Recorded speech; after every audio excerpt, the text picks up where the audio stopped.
first ever podcast on my channel, BriFitDance. And here we have Mario Flamenco. Hi, everyone. I just noticed, I don't know if it's totally true, but I just noticed that you kind of changed your personality when you started recording. Like there was like a subtle like change, like who you really are in your persona in the internet. You were like more briefy dancey.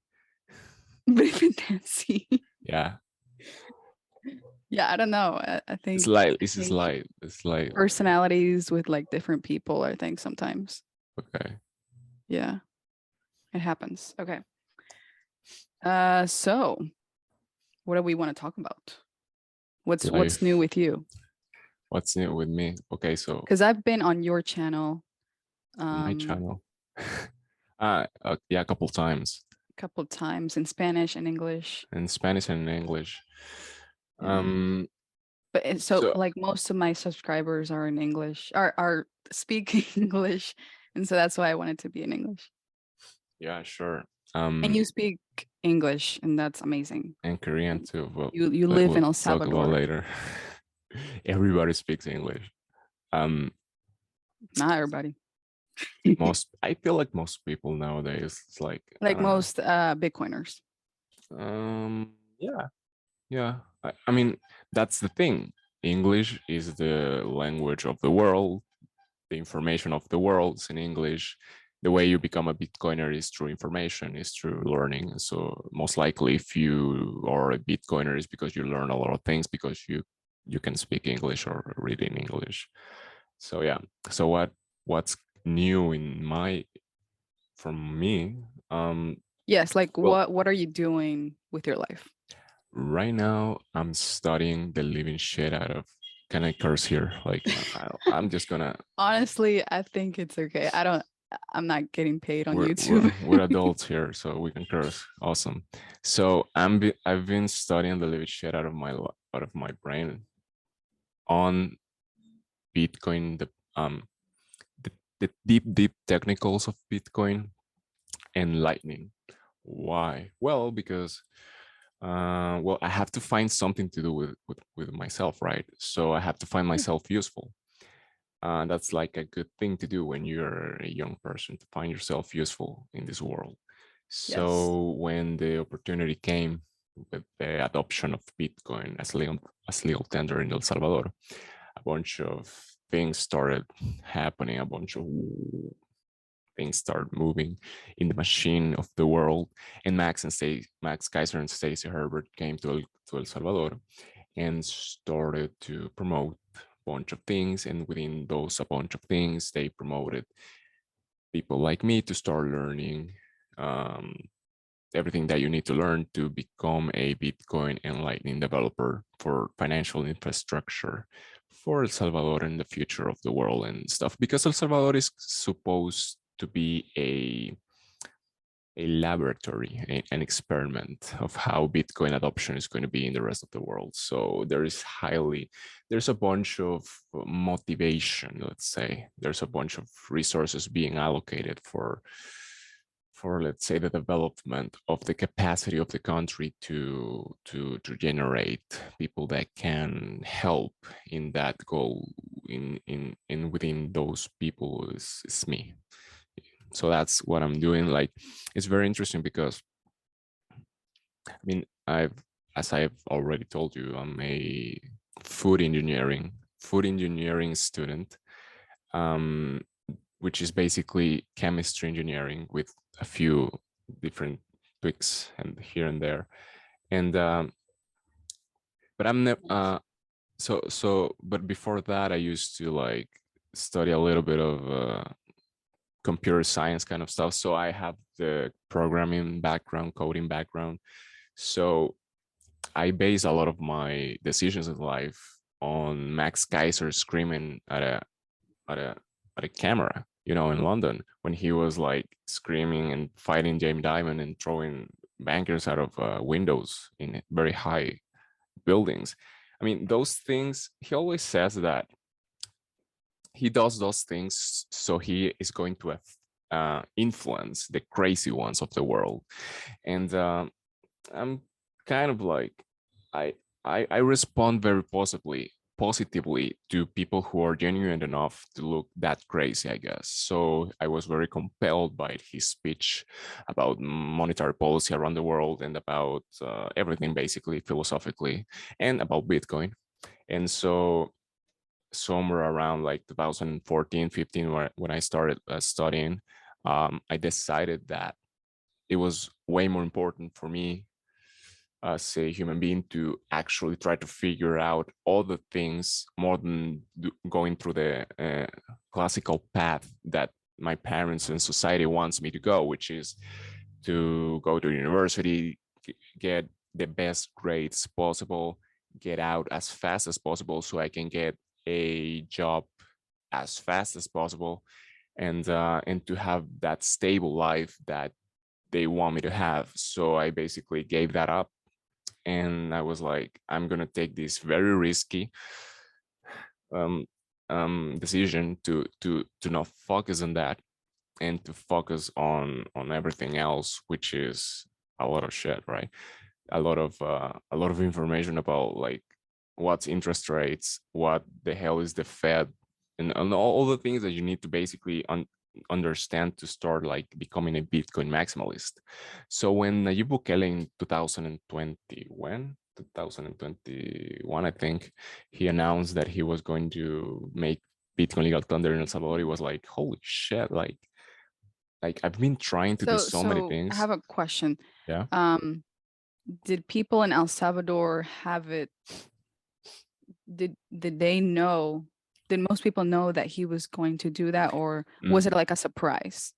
For me, it was a surprise. First of all, I'm somebody who doesn't pay attention to politics. I knew who he was because Yeah. his dad was a very important person. Philosophically speaking, he was a businessman, very successful, and he had a program called Aclarando Conceptos, clarifying concepts in Spanish. And he was like very knowledgeable person who knows a lot of things, uh, Knowledgeable, yeah. knowledgeable person. His dad, Armando Bukele, and that's the only reason that I knew about him. And also, he started to be a very successful mayor of a city, and then he became the mayor of my city, which is the capital. And so the thing with politics in El Salvador is it's so frustrating, you know, like I guess everywhere in the world. So there's a bunch of people who really don't pay attention to politics, and I didn't pay attention to politics neither. So I didn't know that he actually had tweeted about Bitcoin around 2 years prior of that. Like I think 2019, 2018, he had tweeted something about Bitcoin. And I also think that he tweeted like a year prior to the announcement that he was thinking about making Bitcoin legal tender. But you know, that's so incredible to realize, because something that important, me being like a maximalist in El Salvador before the adoption, I had no idea. So you can see how is it that sometimes information it doesn't get to you, even though it's like extremely important information that somebody Yes. extremely famous is giving out. So sometimes you're like watching the news, and you're listening to somebody say something that in your mind is stupid because you know something, because you have seen somebody else who has power over that subject say something or tweeted something. So you're like, how is it that you don't know that this other thing is happening? So it's, I guess, the way that information goes around, sometimes you just get lost, and I didn't know. And then Interesting. the way I knew was when everybody in all the maxes were tweeting Jack from Strike, Jack Mallers from Jack Strike, Mallers, yes.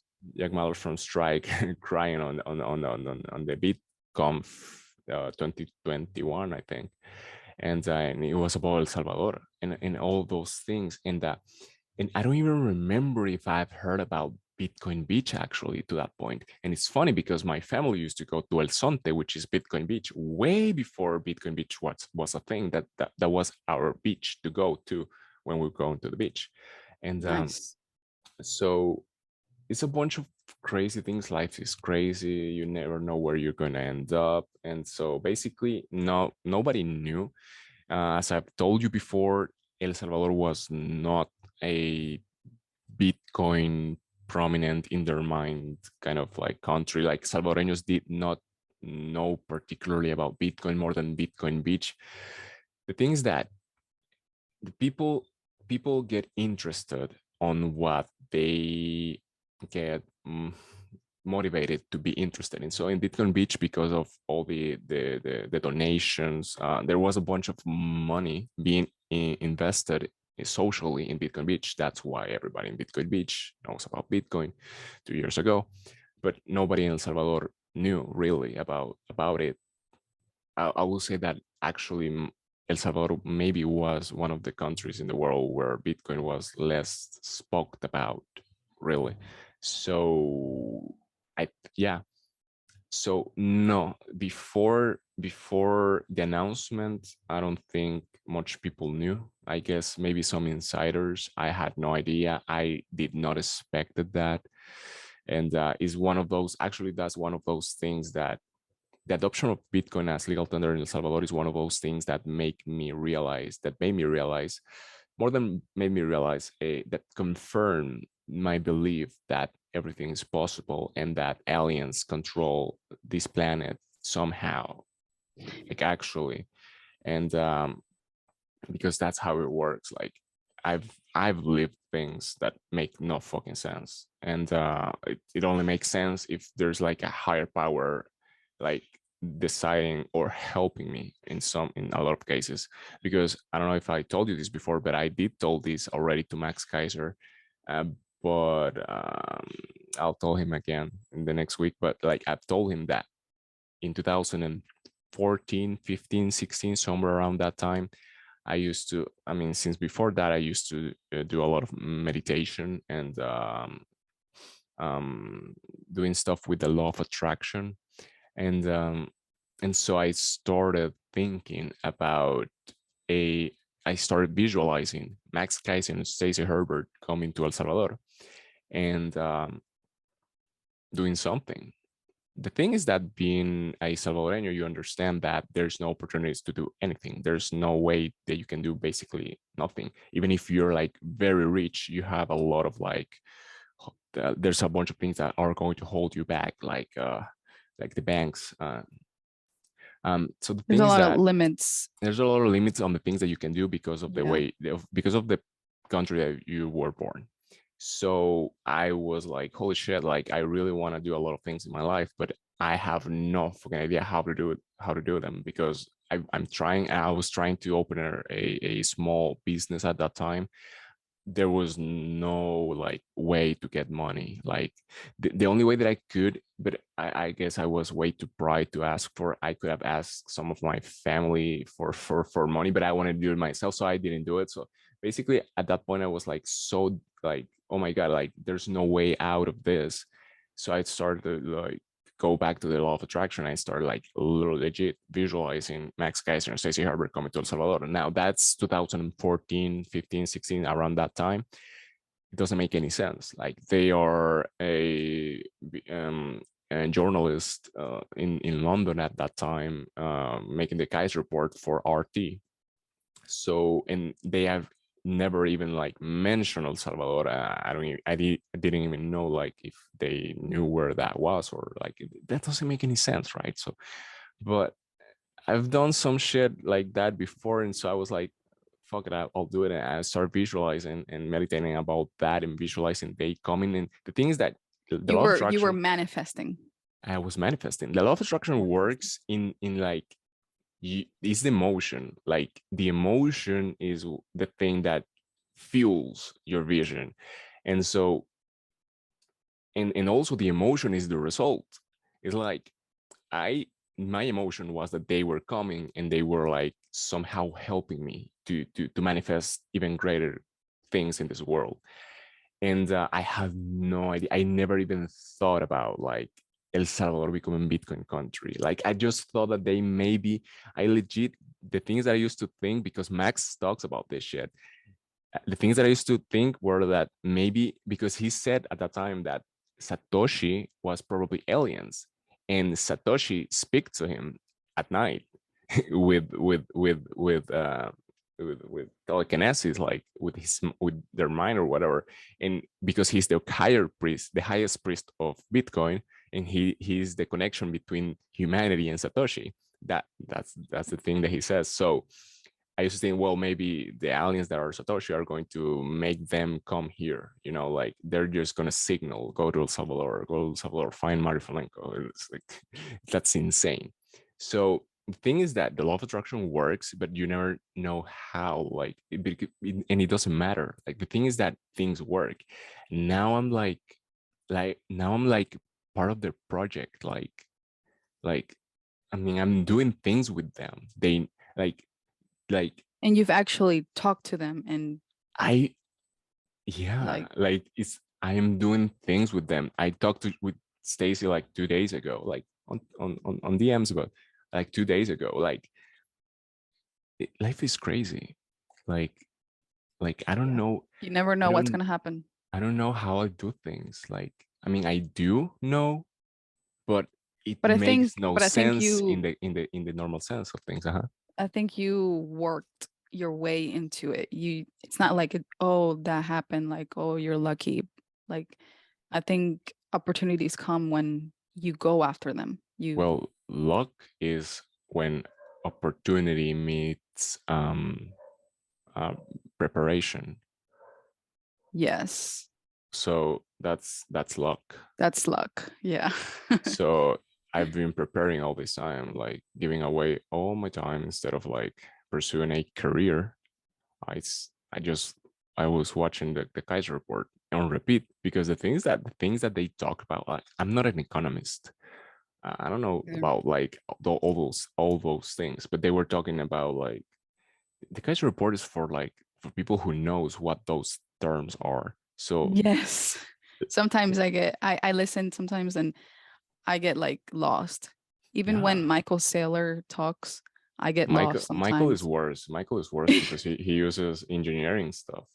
Yes. Um, No, but at the same time, I'm learning. And, exactly. when I don't know something, I'll Google it, And be like, in that oh, okay, so that's what it is. and that's exactly the way that I'm learning Lightning and Bitcoin, because there is no straight path to learn that yet, because there's not that many people teaching that. Jimmy Song, I think, is the only person that has actually dedicated his whole like time to educate, developing in that. And yeah, I mean, like, there is a video of 45 minutes and on YouTube from Blockstream, a guy called Rusty Russell. I've watched that 45 minutes video, which is just the introduction to use C Lightning, which is the implementation of Lightning Core from Blockstream. I've watched that videos for like 3 months, every single day, several times. I can almost tell you in which minute he does what, because he's like installing Lightning and starting to like send invoices and uses plugins to do stuff in Lightning. And so that's the way I'm learning, like watching one video, because like there's not much more information that at least I think that I can process in that way. So yeah, that's the way to learn. Like, you have no idea what the hell you're learning at first. It looks like Chinese, and it's funny because, right, it looks like Chinese, like, and then you start, oh, so every single time they say it's this thing, so it's and that's how you start, like a baby.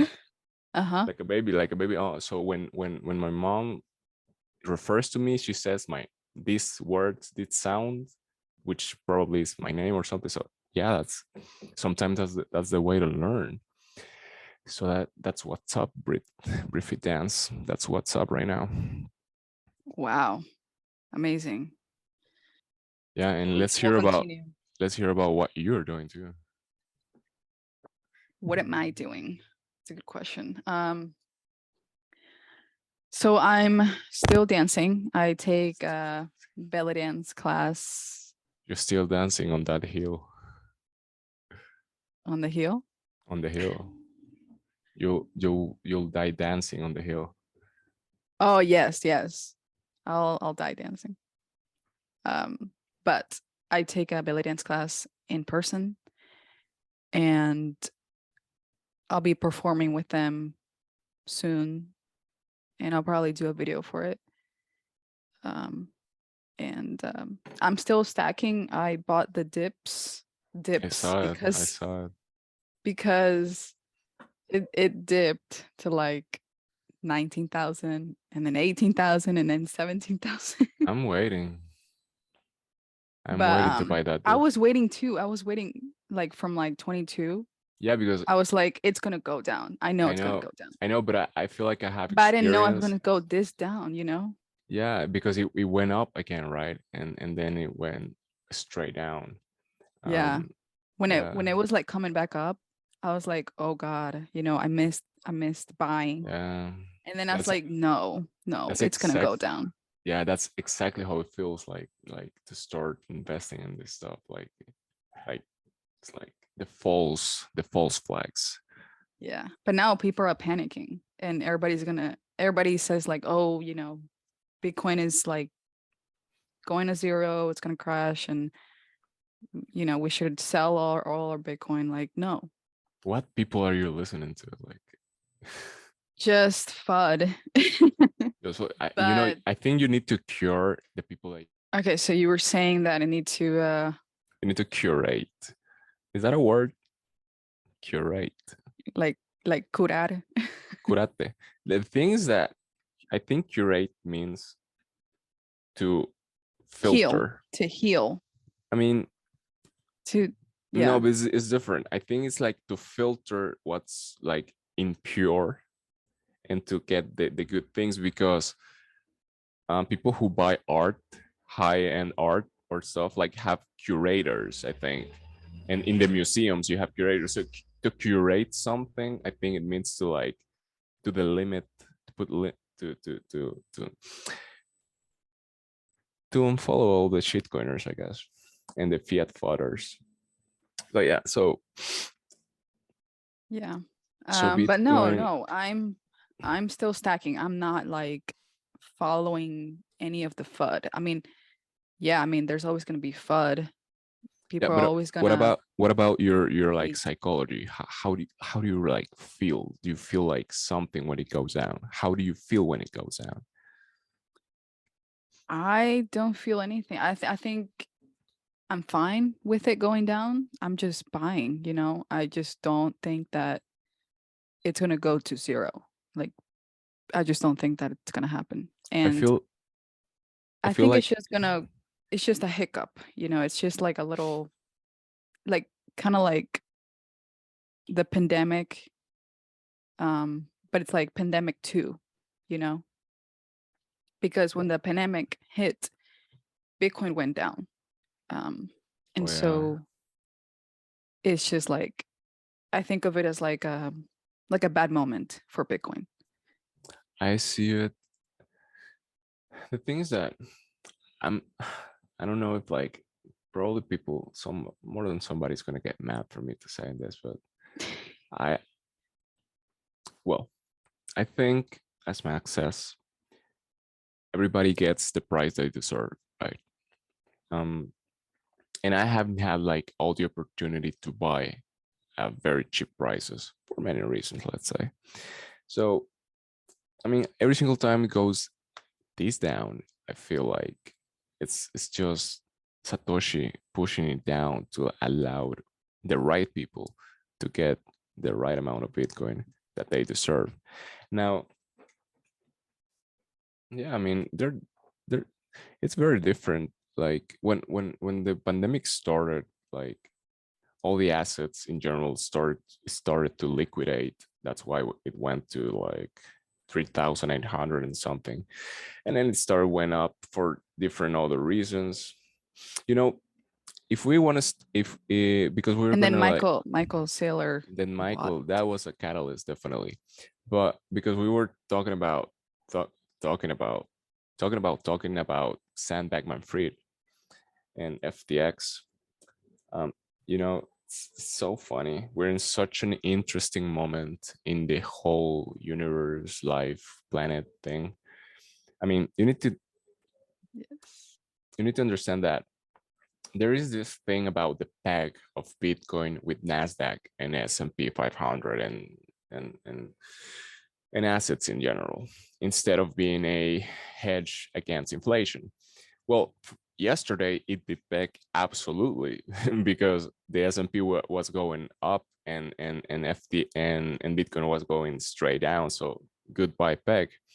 The thing is that I feel like the same way FTX created the illusion of liquidity, the illusion of demand for FTT. Um, when there might be not like not demand at all whatsoever. I mean, the demand for Bitcoin is within the Bitcoin maximalist, and we're not that many right now. Yes.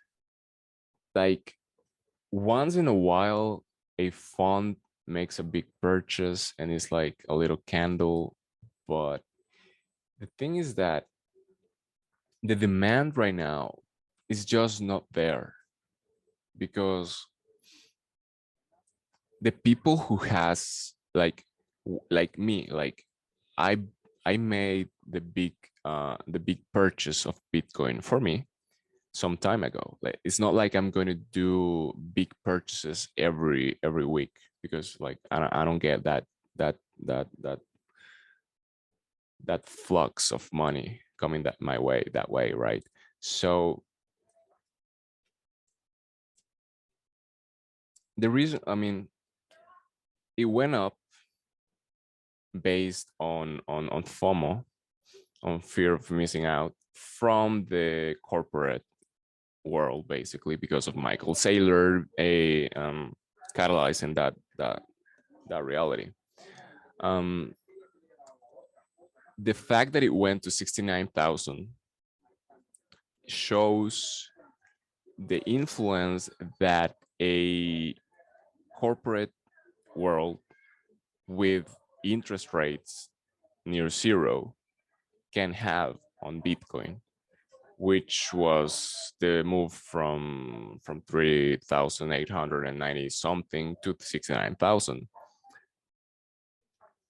Now you need to remember that also like the price depends on how fast you get the demand is, because it's the fight between the demand and the supply. So it went to 69,000, it went down, blah blah blah, and then all the how well basically over leverage people that got a lot of FUD because they didn't got in like 10,000 or 12,000. They were like in 50,000, and this thing was going to the moon. So they were like, holy shit, this is my opportunity. I need to put a lot of collateral of other things, I guess, and get a loan and leverage myself like 80 times or 20 times, two times, and they got into these positions that dependent. I don't think they calculated very well.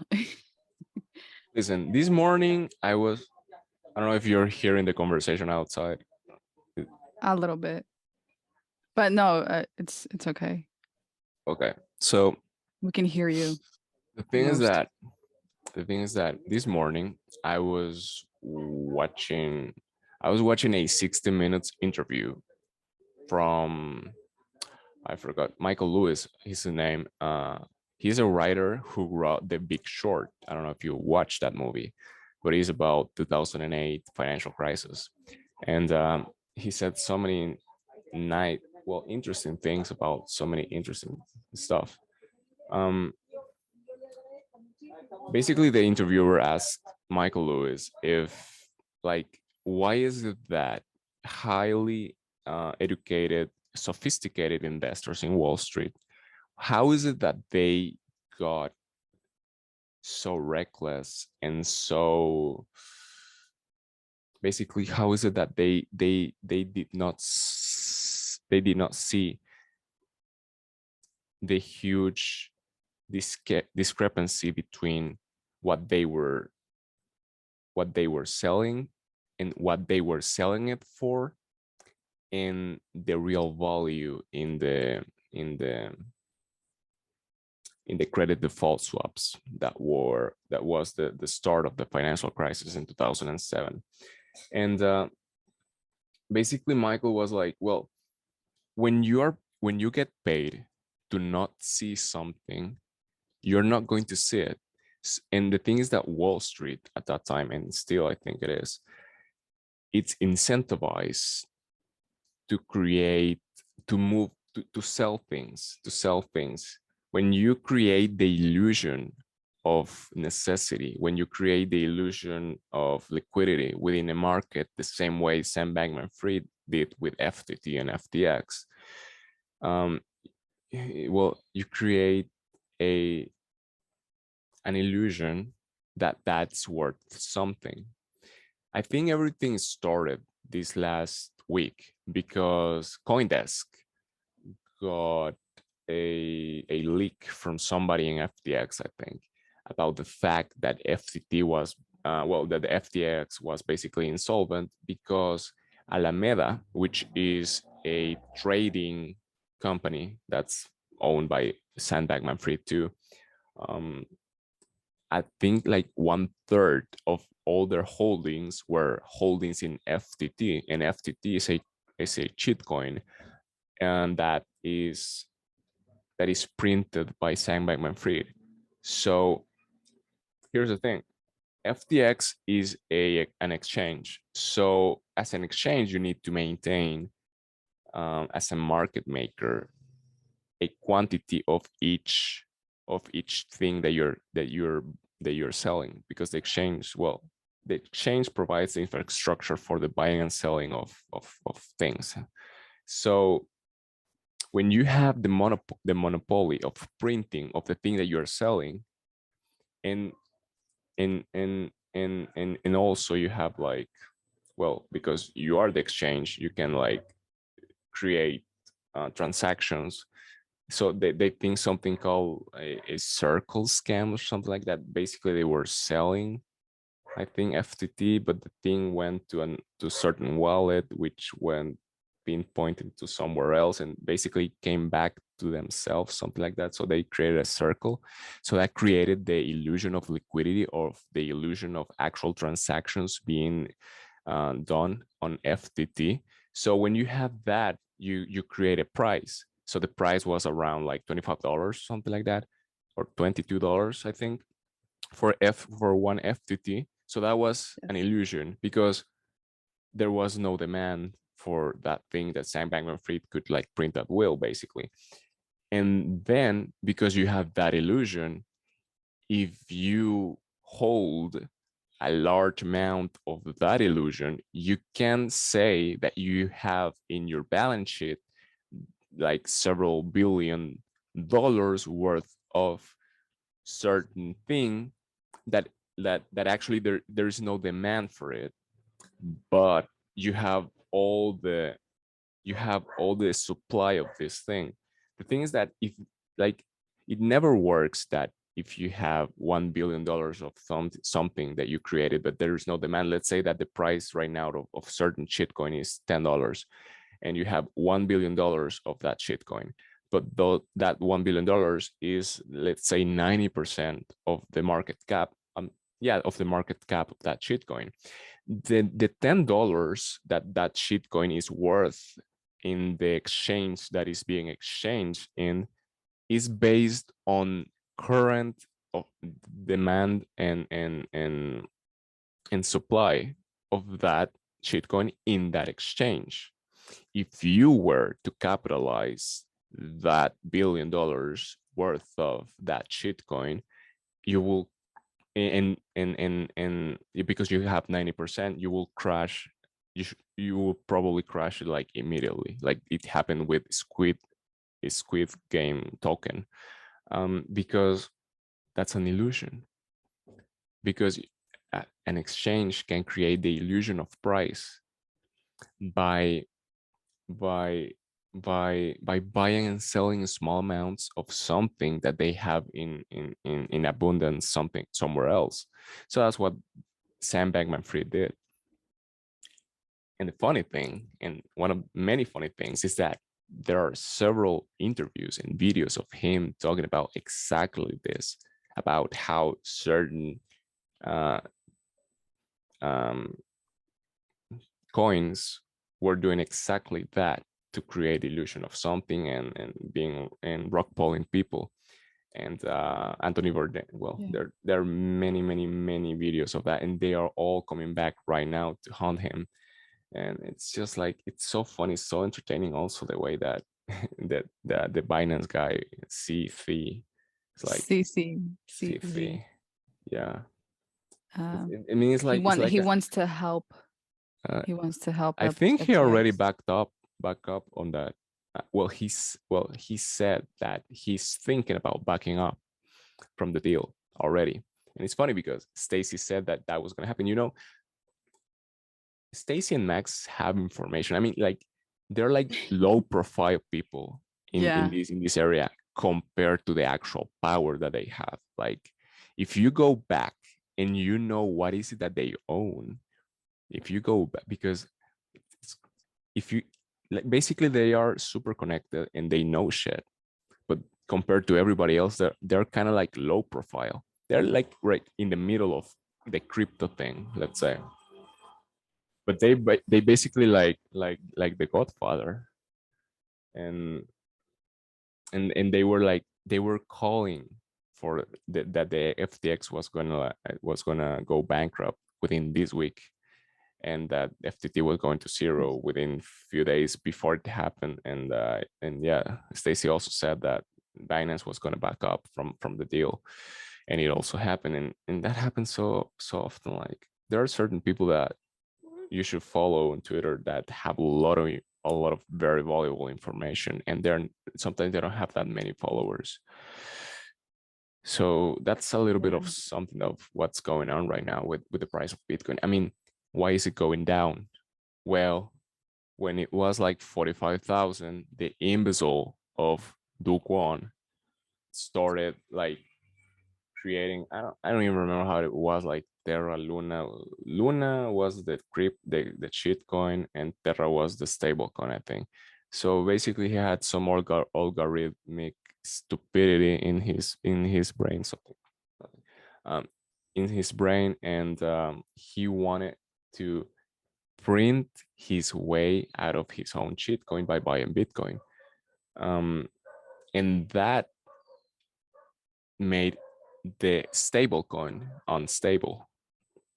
So when he went to greedy and he tried to buy way too much, and there was not enough liquidity, and somebody, which there are many people that do these kind of things, they have the money to do it, attack Terra, basically started like selling Terra for Bitcoin or something like that. So basically, it drove the price way too much down, and then the Luna starts selling to do to help Terra, and then everything collapsed because it simply collapsed.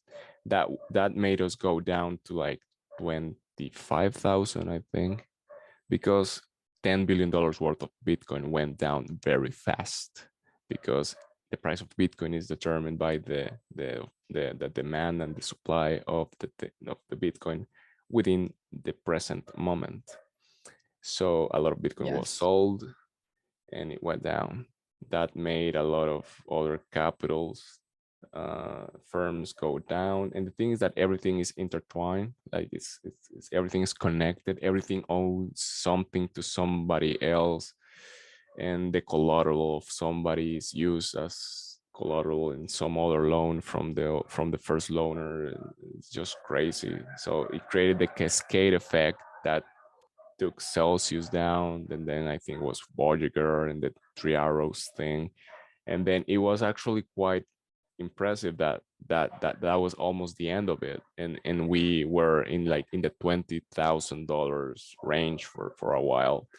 And actually, it's so funny because FTX was trying to buy Celsius, and well, it helped BlockFi. It tried to it was trying to buy Celsius. Who knows what's going to happen with that now? um and then I think the demise of FTX I think it might have been the leaking, you know, to CoinDesk, the information, because that was what spread all the rumors and all the panicking. And that's the thing, you know, that's all you need. You need panic. When there's panic, everybody starts selling something, and you're over leveraged on something like FTX was, and you go bankrupt like in like 2 days. I think it was like 2 days. I think I think today's Wednesday, right? Yes. I think Saturday or Sunday, CoinDesk published the leaking. With Monday, I think is when everybody was saying like FTX is done, and yesterday, I think it was like the when the official, yeah, we're broke.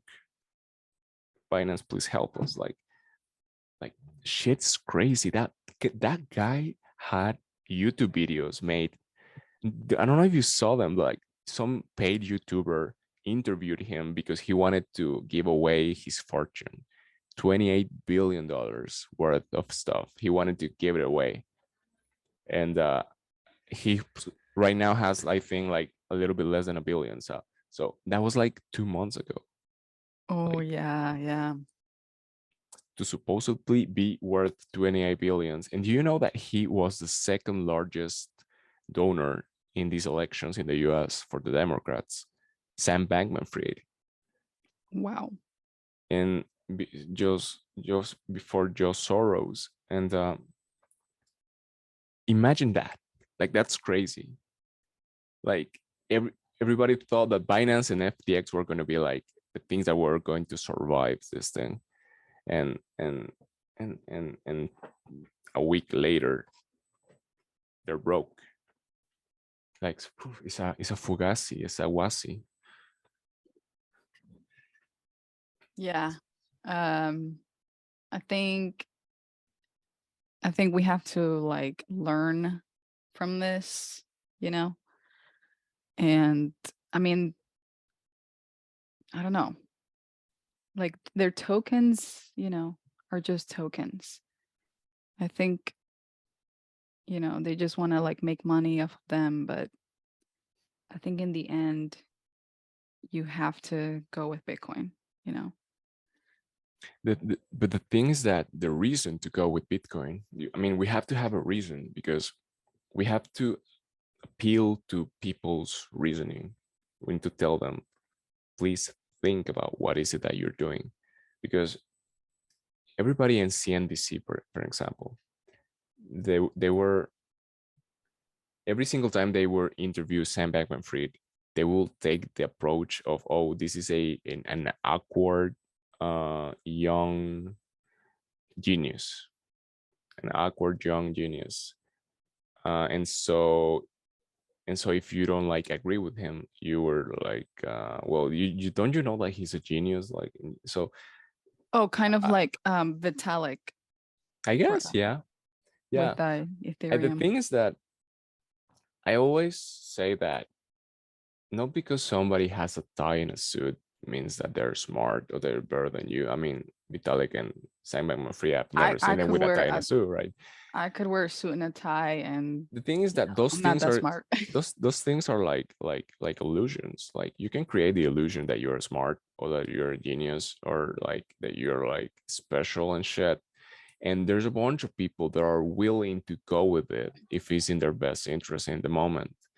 And but so basically that's free market capitalism. You know, it takes a long time, but at the end the idiots that followed what it looked like it was a good idea, but they did not do the due diligence in research for themselves. um it's the market eats them, and that's Darwinism, that's nature. And sometimes it takes a long time because of corruption, but at the end, that's the reason why Bitcoin is going to succeed, because Bitcoin makes sense, because Bitcoin makes economical sense. It's not a security like everything else is. It's a And just security. Yeah, and and and just and yeah. I mean, Dogecoin was created as a joke. I Yeah, I mean, mean, and you know, it's so funny because that's another thing. Elon Musk. Elon Musk is a genius. Elon Musk yes. is an introvert, weirdo, genius, and if you don't agree with him, you're just stupid.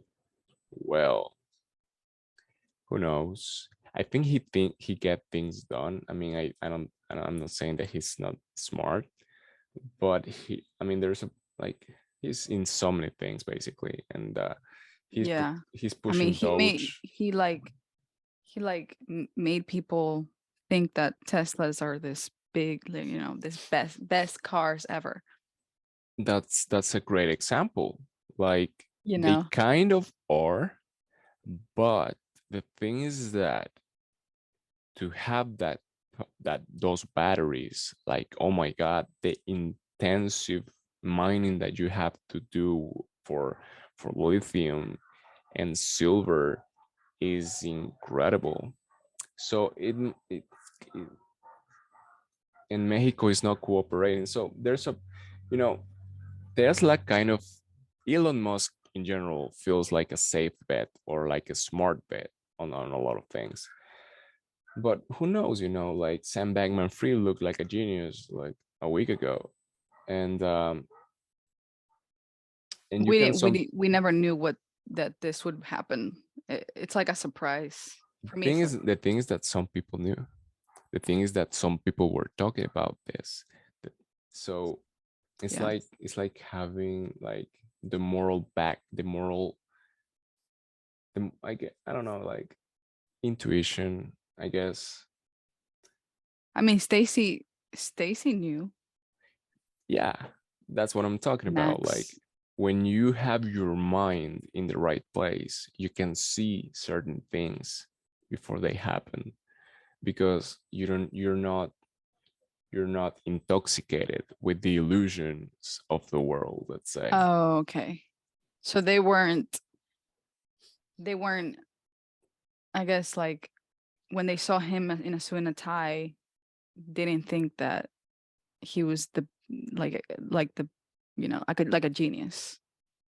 Well, I think it's because he was a cheat coiner, but in the same way as CC. But yeah, yeah, that's a way to say it. Um,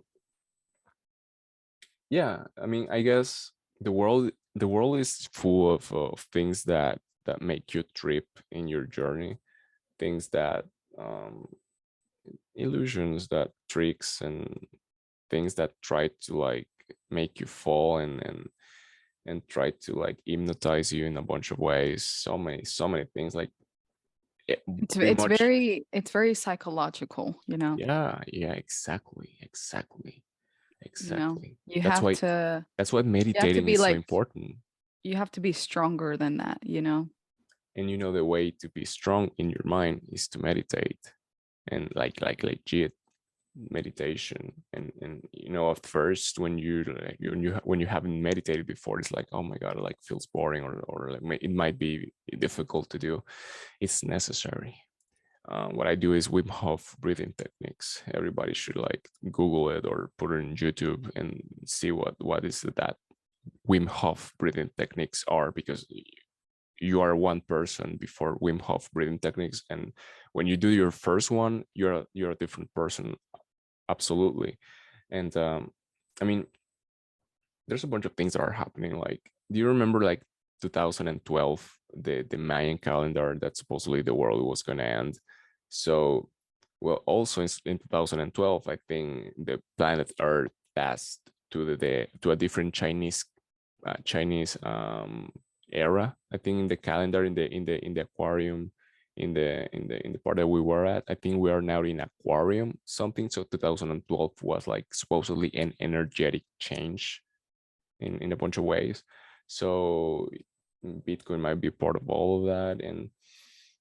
And so when you meditate, and when you like when you are like, let's say, a good person, and a good person to yourself, and you keep your mind clean, and I'm not talking clean about not maybe the like when you're connected to the universe, let's say something like Yeah. that, Yeah. Yeah. where you feel different. You see things where everybody else just see fun and smoke, and like they're blind, like legit. The analogy of like having a of being blind, it's like for real. Like I legit every single day I see my people, my country, and even the whole world mostly being like zombies. They go through life with with not the right morals, with not the right goals, with not the right incentives, and I perfectly understand why is it that that is,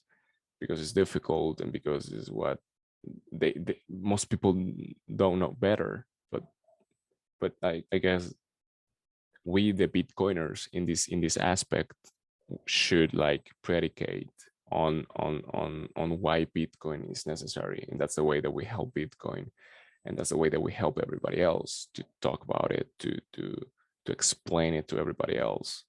And I guess that's our part And in this promoting planet, it. and promoting it and dancing and all of that. and and I think we can find our purpose in life that way, Yes. and and be happy, because like I'm so fucking amazingly happy. Like I feel like the most successful person in the world already, because I feel like I'm doing exactly what I am supposed to be doing, and every single Wow. moment that I don't feel that I'm doing the absolute best at that, I feel like this feels uncomfortable. Like I feel desperate to keep on going and doing something well done, because once you have experienced that, it's like it's addictive to go 100% on that. And I mean, life is complex, and there are so many people that dedicate their life to try to help people with self-help kind of programs and stuff. And there's a bunch of people that every single person have different needs. Every single person is hypnotized in a different way. And at the end of the day, I think the best we can do is like do the best for ourselves. And I think that if somebody close to us looks at us and see us like happy and successful in life, they're gonna be like, what is it that you do different than me? And Yes. you can tell them, and that's the best way you can actually help somebody, because you can go around and try to tell people in the streets, and they're going to be like, stop annoying me, or go away. And there are ways to help, and I think the way that I've decided to do it is to do to help myself, I guess. um Yeah. Many people feel lonely and they don't really they're not really happy with themselves.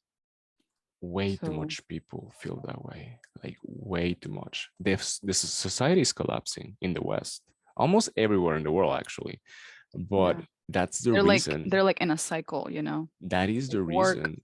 work, family, you know, Is because responsibilities. the incentives are wrong. People used to We used to like live in the woods, and we will like hunt our food. We would have something to do. If you want to get breakfast, go out there and do something and get it. So humans need to be active. Like humans Yes. are made to walk the whole day. That's the only thing that humans are better than any other animal in planet Earth. We're made to walk large distances and not get that tired. We can walk and walk and walk and walk. So we have to do stuff. If we don't do those stuff, like we feel alienated, we feel like there's no purpose, we feel without energy. And nowadays, thanks to technology and efficiency, we don't have to do anything. You could like literally not do anything and just seek instant gratification with fast food and video games and porn and watching TV the whole day, and you can actually do that, and you don't even Yeah. need to work, because now you have universal basic income in a bunch of places. So Yes. that's sickening. But the thing is that a lot of people want that because they're fucked up in their minds because somehow society has created that idea that the goal of your life is to be capable of going to a beautiful island and spend the whole day just under the sun with an umbrella and drinking pina coladas. Like, and that I do that analogy because that's kind of like the stereotypical dream of what you're trying to achieve by working really hard every single day so you can go on Yeah. vacation and do that. Yeah. But once you're there, like I live in a paradisiacal place, and I can do that if I want. Like, you get tired if you don't have something to do. Like you're Yeah. like, what am I doing here? Like, I want to do Like something. I need to be working on something. You need to feel like you're doing something. That's what makes you feel good. That you're helping somebody, that you're helping yourself, or you're helping your family. Correct. So the incentives are wrong, and we can see that so perfectly with feminism and some branches of the left and progressive culture in the world, because what they want is easier things, is things free to be, or like, yeah, to get universal basic income. To they have the basis of what they want is that pina colada in paradise. They don't want to, they do not believe in hard working to become to feel satisfied on something. They are absolutely alienated from what reality is, and what from what being a human being is. They don't even want to have kids. Like, I mean, I know it's very difficult. Like, it's scary. Like, let's say that you have sex and with somebody that you just liked once, and then you get pregnant. Well, like, life is not supposed to be that easy that you just can just have sex with whoever and there's no consequences. Like, there's a reason why you really want to. So, but and that's what up. And so that's a little bit of a lot of things that are going on in the world right now. But thanks to Bitcoin, everything is going to get solved, like, because you just need to solve one thing, and then everything else is going to fall down on it, and it's going to be great. And this is the nucleus, the core of everything. El Salvador, and everything is going on right now here, and we're gonna open that restaurant, and it's gonna be called BriFitDance, carnitas and tacos from Ecuador. And yeah, that's what's going on right now. I really want to go there. It's Um, gonna happen. Just give it time. Like, yeah. that's what I do now. Like, I'm just letting the clock run, like in boxing. You just need to like keep. You just need to like hold it and let the clock run. And because we already won. We already won. Yeah. We have the Bitcoin, and that's And there it. are less so security is better. I think. Yeah, of course. Like, this, like, we had already like 270 days without without deaths, I think, already. Like, already we are the safest country in the continent. Wow. Like legit, like, with real That's numbers and amazing. everything. That's amazing. Yeah. I Yeah. wish it was that for Ecuador, but no. Yeah, I think I saw one news from Ecuador, but I've been thinking about Latin America a lot lately. Like, what is it that El Salvador's plays, well, role in the I improvement of think Latin America is going to be? Nayib Bukele should like teach them something, The thing is that it's so difficult. And even I have, like, I come from a communist party, from a communist family. Like, my whole family are communist. And the thing is that, and different from what, like, Robert Kiyosaki from Rich Dad Poor Dad will say. Like, I mean, he says that communists are good people, just they're just stupid. Um, and it's kind of real. But with Latin America specifically, the thing with communism is that when Fidel Castro to Cuba from Bautista in the 60s.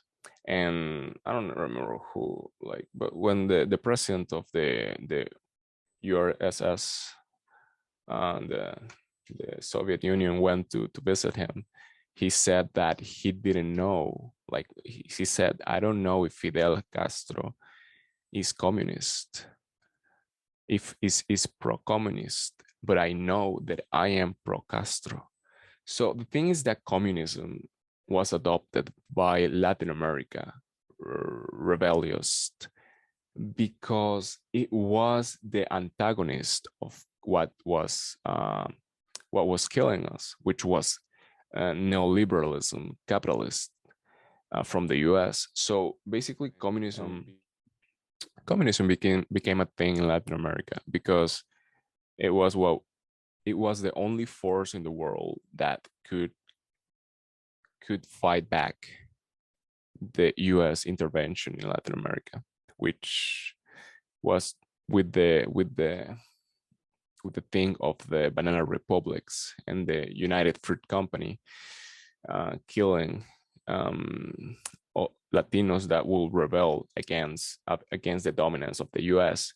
So I've noticed that because I come from a family who's pro-communism, that reality, the thing that is in the core of communism in Latin America is not the teachings from Marx. Maybe within the political parties is, but within the people is not.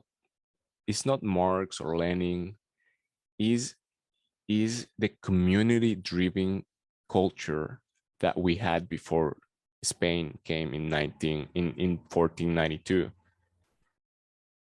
We were societies that were like very different to the feudal economy societies from Europe.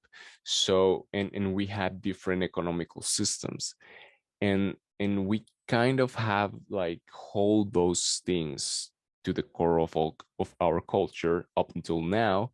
And communism came along and said, well, we will help you fight the imperialism from the US, but you now you have to be communist.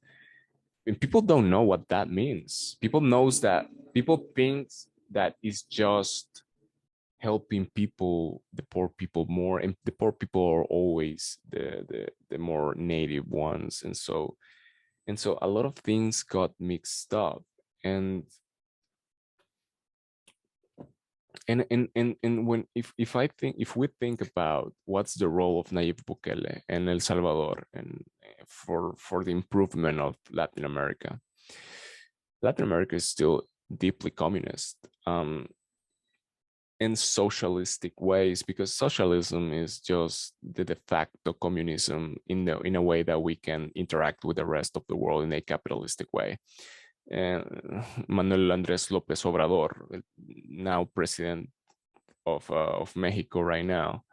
I mean, Mexico has always had such a special place in Latin America because it's next to the U.S., but it's where where the Cubano revolution started, when because Fidel met El Che I think in Acapulco, and I think from Acapulco they bought the boat to go to Cuba. So and then Manuel López Obrador, Andrés López Obrador got Evo Morales out of Bolivia like 2 years ago. And so you can see how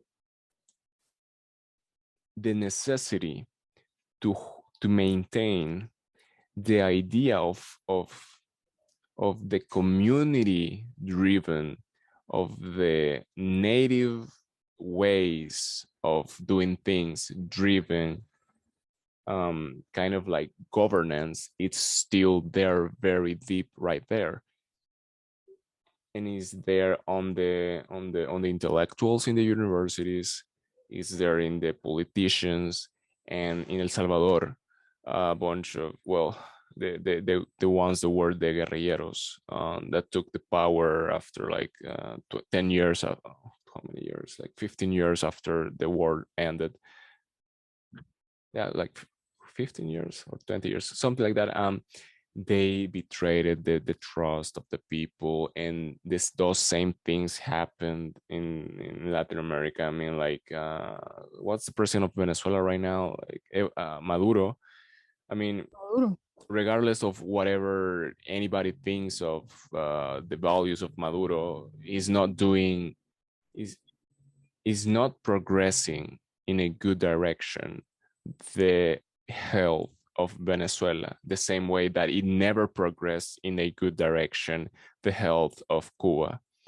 And if you go to Cuba and ask to an old person that's a real like Fidel Castro and Che Guevara lover, um, why is it that Cuba has so much poverty? Like they're going to be like, well, this is communismo, this is the consequence of doing things the right way. That's the argument that they're going to give you. And the things that all of the arguments of this of the right way or the wrong way, the thing is that there is a reality of what Latinos are like, because because the way that we care about our families, because the way that we care about our culture, and because of the way that we don't give money that a place that is super important in our life, let's say like somebody else from a more capitalistic country would. We tend to like not give money that place. We care more about other things, let's say, like more about family and stuff. I mean, there's always shades of stuff, but in general, let's say that Latinos are not going to care that much about money, let's say. So culturally, you have to voyage through all the complexity that communism created and that the conquering of Portugal and Spain did in Latin America, if you want to become a force for good in Latin America. So if Nayib Bukele, like everybody wants, like because like everybody wants that, they want Nayib Bukele to be the president of Latin America. He can do that because Nayib Bukele, his dad, Armando Bukele, and Nayib Bukele was from the Communist Party of El Salvador. That's Mhm. the background of Nayib Bukele, the Frente Faramundo Martín por la Liberación Nacional. So, and his dad and he, they're both very smart people. Like they're smart. They understand complex systems, and they were in the Communist Party. Why? Being communism, this hell driven economical system as seen from all the Bitcoiners. I mean, in Bitcoin maximalism, we are free market capitalists by default. Then how is it that one of the most prominent um, figures of Bitcoin right now, and somebody extremely close to all the others most prominent figures of Bitcoin, came from a communist background? Because reality is that the alternative to the Communist Party was the imperialistic friendly party, which is a neoliberal party. And that's the case in every single country of Latin America, because the US and the capital in the West used to control Latin America by giving money to the militaries of each country to keep monarchies, dictatorships, um, to keep the people working cheap jobs, to keep the US and the rest of the world cheap materials. So there is a cultural adaptation to that reality. So the rich people from each Latino country have have that cultural adaptation to that. So they go with the neoliberal party, which was in this case Arena, and the option was the Communist Party. That, although being communist and communism being a failed system already, it was the party that will satisfy the cultural needs of the majority of the people, and that's why Armando Bukele and Nayib Bukele saw it like the the so like the option that they went for, and that's the same reason why my family did it, and that's the same reason why everybody does it in that is from the left in Latin America. Not much because they actually know what happened with Stalin and the gulags and how all the Marxist and Leninist ideas failed already, but because it represents the force that keeps our culture alive, kind of, because they Yeah. mixed when Fidel Castro got back Cuba, and everything is super complex. Like, what is it that Nayib is gonna do? Like, who knows? Like, he has ambition. Like, I've heard him talk a lot about his legacy, and he might do something. I'm not up to unification. I don't want that. I want El Salvador to keep being El Salvador forever. I think it's better to have a very small country and jurisdiction and have control over that. I think Bitcoin is going to prompt that too also. um but I mean, he's going to Yes, try to do I'm something. excited.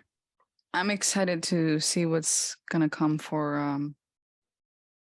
the Latin America and also what he can do. I mean, he can do so much. Yeah, I mean, he already solved the problems of this country almost. Yeah, Like, it's it's crazy. amazing. What, So, why don't we take some time for you to fantasize about the future, visualize something, and tell us like what is it that you want. uh I want to have something on my own, like a business, a restaurant, something.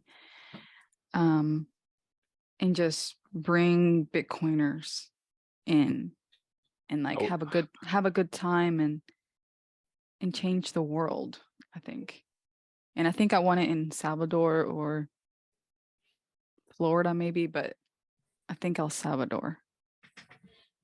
Um have something on my own and yeah, dance maybe, have some Ecuadorian food.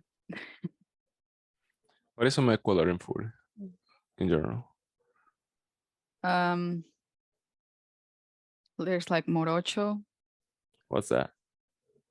It's like raisins with milk and it's like a big smoothie, but it has like raisins in it, and it's just like Is it cold? it's actually warm. Yeah, that Like makes you can sense. heat it up in a pot, you know, and yeah, it's amazing. There's ceviche with Ceviches. Oh with yeah. shrimp. Um, what else? There's maduro We. and bolon. It's all like with what is it called? Verde? Like what is verde in Green. English? No, Green. like no. No, like plantains. Plátano. Plátanos. Sí. Plantains. You know how we say That's what we use for the bolons and the maduros. bananas. So you know how we say banana in El Salvador. No. Like this is for me like so normal. It's so weird. I don't even know if you might say it the same way, but it's guineos. Oh, that's what I say in Ecuador. Really? Imagine. I had no idea. I thought we were Guineos. weird. I thought you were gonna say something else. I was gonna be It's like, oh, it's guineos. probably not guineo. But the thing is that guineo means that comes from Guinea, Papua New Guinea. That's a country. Oh, Like, but wow. I don't understand. Like, I do know that bananas were an invention, that they didn't exist like the way they exist like 200 years ago. But I don't know. Like, I just don't know. I need to research the history of bananas. Interesting. That's another topic. But yeah, that's really it, I think. Um I don't know. I'm just learning a lot. I'm just like listening to podcasts, dancing, like studying math, listening to Michael Saylor. Yeah. Why do you think that? Is it like, where do you think that Michael Saylor's masculine appeal comes from? I want to know that, like, because like way too many girls like him, like way too much. So you want to know what the appeal is? Yeah, kind of like, I mean, like, is it just because he's rich? Like, I mean, is he really Not handsome? just that, is he's so intelligent. I mean, I Well, think he would be too much intelligent for me. Like I don't think I could handle it. You know what I mean? wow. You know, that's such a Like he's funny like thing. way up, like way there. And I'm like right here. That, So I've so many times I've heard women talk like that, like about like smart people. Like they say, like, I don't, I wouldn't, I could not. Like they say, like, you women sometimes are like, that's way too smart for me, or that's like way too, like, when referring to a man. And I'm like really, like, I would love like a woman that is like insanely way smarter than me. Like, I don't know. It's like, yeah, I I don't know, mean, differences between men and I women, don't I know. guess. Yeah. Well, we'll see what happens. I mean, I want something on my own. I don't want to like rely on somebody, but if he can help me, then hey, that's good. Michael Saylor.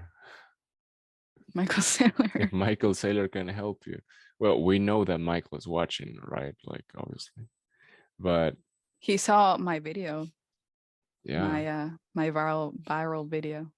yeah, yeah. So he probably might watch. That's the thing. Like, you just have to do something with the belief that it's going to work, or that it's going to drive you to something good, and with the best intentions, and it just happens, and it happens at the right time. No, yeah. So it's just believing. Keep on believing. Oh, and yeah. Okay. Well, I think that I mean we talked a lot. We I talked a lot. you talked a lot. You need to like be more. The thing, I think I'm very like dominant in some way. Like I grab things and I keep them. So I grabbed the camera and I kept it.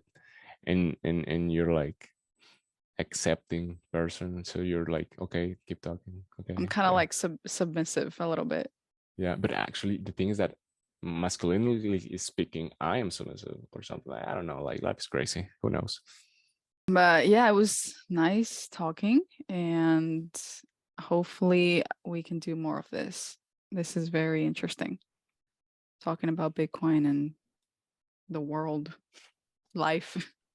Yeah, like, you should really try to like interview more people. Like, I have to also.